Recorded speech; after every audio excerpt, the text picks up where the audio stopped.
Nagbabalik po ako ng hirit, mga kapuso, magdadalawang buwan na simula ng lumutang ang issue ng korupsyon sa flood control projects. Ang tanong ng bayan, ano na?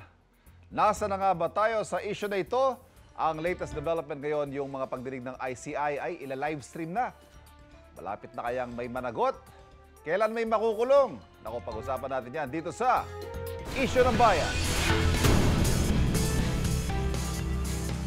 At ngayong umaga, makakasama po natin Assistant Professor ng UP Diliman National College of Public Administration and Governance o UP-NCPAG, Attorney Alder Del Lloro. Attorney Alder, welcome. Thank you very much. Thank you. And mga kapuso. Attorney, simulan na natin. Unahin natin itong latest development sa investigasyon.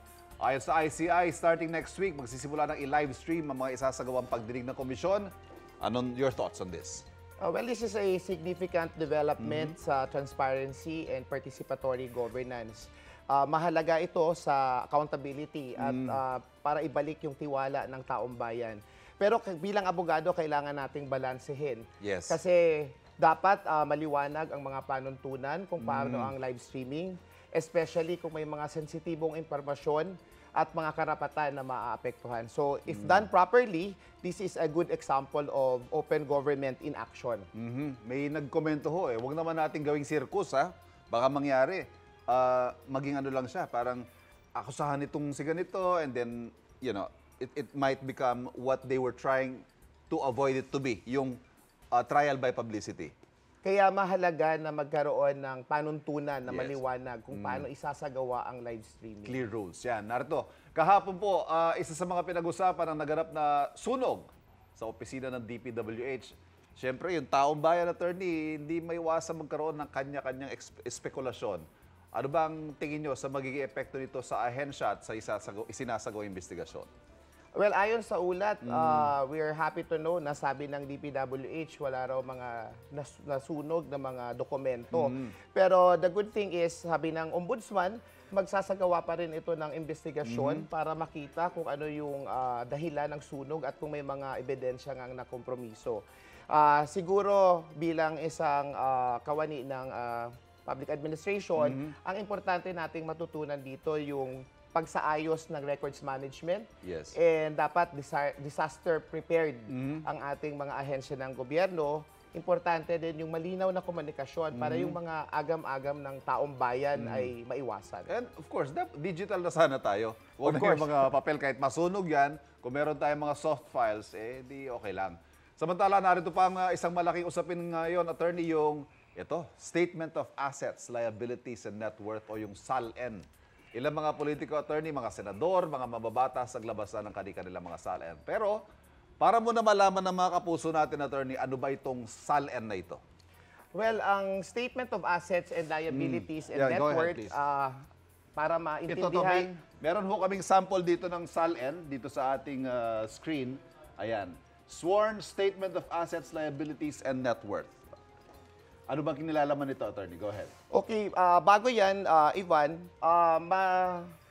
magandang ipaliwanag na ang SALN ay isang constitutional at statutory requirement na nakasaad sa Constitution na kinakailangan magsumite taon-taon ang mga kawani ng gobyerno. Lahat, attorney? Lahat ng kawani? Yes, okay. And ito ay pinagtibay ng Republic Act 6713 or yung Code of Conduct and Ethical Standards for Public Officials and Employees na nakalaad dito kung saan, paano ang pagsagawa ng SALN. So ito, makikita natin dito na nandito yung mga importanteng impormasyon, mga sensitibong impormasyon. Okay. Ito yung kadahilanan kung bakit sinabi ng dating ombudsman na dapat kinakailangan yung notarized consent because may mga impormasyon na sensitibo.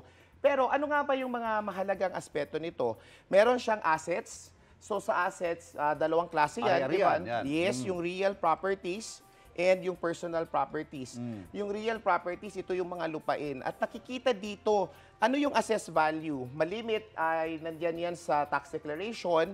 Ang current market value naman, kung magkano yung bentahan at yung totoong acquisition cost. At importante, makita dito, paano nga ba nila nakuha yung mode. Donation, sale, by virtue of inheritance. So makikita natin yung pag-angat, yung source kung paano nakuha yung property. Ito nakalagay po dito kung makikita ninyo, acquisition, sale with mortgage, deed of sale, inherited, ayan, kung paano na-acquire nung public official yung mga properties. Tama Yeah, go po. ahead. And moving on, yung personal properties, ito naman yung mga sasakyan. Okay. So, importante makita yan dito kung gaano kadami. Yung mga luxury cars, mga kung meron luxury man. cars, nandito yan sa personal properties. Pero dinedeclare ba yan, attorney? Yan lamang. Kasi kung titingnan ninyo, dito, wala po siyang itemize. Hindi katulad ng real property, merong naka-itemize. Sa personal property, wala. And more importantly, it also shows the liabilities. Ano nga ba yung mga pagkakautang meron ng isang government official or employee? And I guess this one is important. Merong Ivan declaration ng business interest and financial connection. Right. Kasi nga makikita natin dito, ano pa yung financial interest na meron sila Baka na kailangan magka-conflict. Yes, yung Yes, conflict of interest and relatives in government service. Ito isang importanteng aspeto ng SALN. Kasi makikita dito yung possible collusion kung meron or interaction para nga maging transparent ang isang kawani sa kanyang SALN. Okay. Yes, attorney, ito. Yung SALN ho, it will be only as useful as the level of honesty that the public official makes those declarations. Ano po? May mga agam-agam eh. Paano po i-verify kung tama ba yung nilagay nila sa SALN na yan? Well, masusi ang pagbiberipika ng SALN. Hindi ito basta-basta. Nakasaad ito sa ating batas at merong itinalaga ang Civil Service Commission kung papaano. Merong mga tinatawag tayong Review and Compliance Committee na kung saan ang mga kung saan tinitingnan kung kumpleto ba ang sinumiting SALN. Complete and more importantly, truthful. Hindi pa yan tayo. Hindi pa, iba pa yun. So, sa verification, titingnan lamang kung kumpleto ang Okay. datos o tama ba. And then, kung hindi, bibigyan siya ng pagkakataon para i-correct. So, magkakaroon ng compliance order, merong period ito na non-extendable. Yes. And kapag nakita na tama ang lahat ng nakalagay dito, isusumite ito ngayon sa repository agencies. Importante iba na malaman ng taong bayan, ano ba ang mga repository agencies? Kasi iba-iba ito. Narinig natin sa publiko na yung ombudsman Yes. ay pinadali. But that's not the only the repository agency. Meron tayong Civil Service Commission, meron tayong Records Office ng Malacanang, meron din tayong Judiciary and Congress, kung saan sila ang naghahawak ng mga SALN. So, iba-iba. Once ma-verify ito, ang validation process dito ay pwedeng pumasok yung Office of the Ombudsman. May kapangyarihan siya na magkaroon ng lifestyle check or fact-finding investigation. Kung merong taliwas na pagtaas, pwede niyang tingnan. Okay.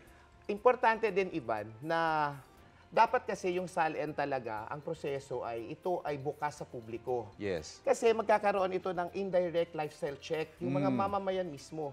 Nakikita nila na yung mayor nila, yung congressman nila, ito yung pamumuhay. So kung bukas yung SALN sa publiko, merong indirect lifestyle check, may pananagutan. So in essence, isang multi-layered mechanism ang ating SALN. Ito ay nagmumula sa ahensya at papunta doon sa repository agency at ombudsman. So if done correctly, this is a very powerful tool.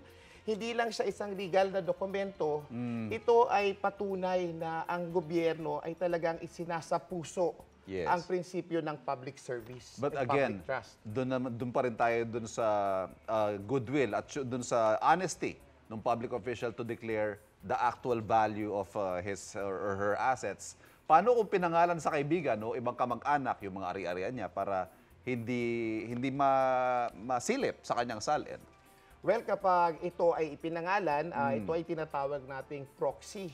O kaya proxy ownership. Pero kung yung control naman ay nandoon pa rin sa public officer and employee, maipapakita na siya pa rin yung tunay na may-ari. And kung ito ay makikita na taliwas sa kanyang kita, maaaring pumasok ito sa ill-gotten wealth. Because there is a presumption that if what you have is more than what you earn, then this is ill-gotten wealth.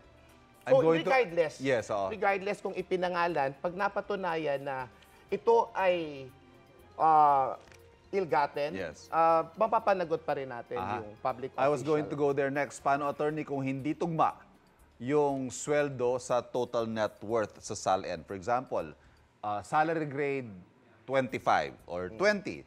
Tapos ang kotse ganito, Lamborghini o kung anumang luxury vehicle yan. Well, kung hindi tugma, merong presumption ang ating batas sa Republic Act 1379, maaari itong yung forfeiture law natin na kung merong mga ari-arian, for example, na hindi tugma, masasabi natin na presumption ill-gotten wealth ito. Kasi nandoon sa public official or employee yung burden na patunayan na hindi ito nakaw. Attorney, panghuli na lang siguro para lang yung involvement ng taong bayan dito. Sino ang pwedeng humingi ng kopya ng SALN? Halimbawa, interesado ko malaman kung si mayor ko, tama yung dinedeklara niya sa SALN niya sa actual na pamumuhay niya at kinikita niya. Well, sabi nga natin, yung ombudsman, pinadali, ID na lamang yung kinakailangan, magsumiti ng impormasyon, ng application form, and within 10 days, meron na tayong SALN 10 days after that. Pero importante kasi maliwanag na yung ibang repository agencies, ito yung ating dasal, Ivan. Sana ay sumunod sila sa ginawa ng ombudsman. Sana padaliin din yung pagkuha ng SALN sa Congress, sa appointees ng presidente at ng Hudikatura kasama ang Supreme Court. Ayan. At sa ating mga kapuso, patuloy po tayong makialam. Let us continue to be involved sa governance dahil kung hindi po natin sila babantayan, nakita natin ginagawa nilang one big party ang pondo ng bayan. Attorney, maraming salamat. Thank you for joining us this morning. Nakausap po natin ngayong umaga si Attorney Alder Del Lloro ng UP NCPAG. Mga kapuso, sabay-sabay pa rin po nating babantayan itong mainit na issue ng bayan ng korupsyon sa flood control projects. Magbabalik po ako ng hit.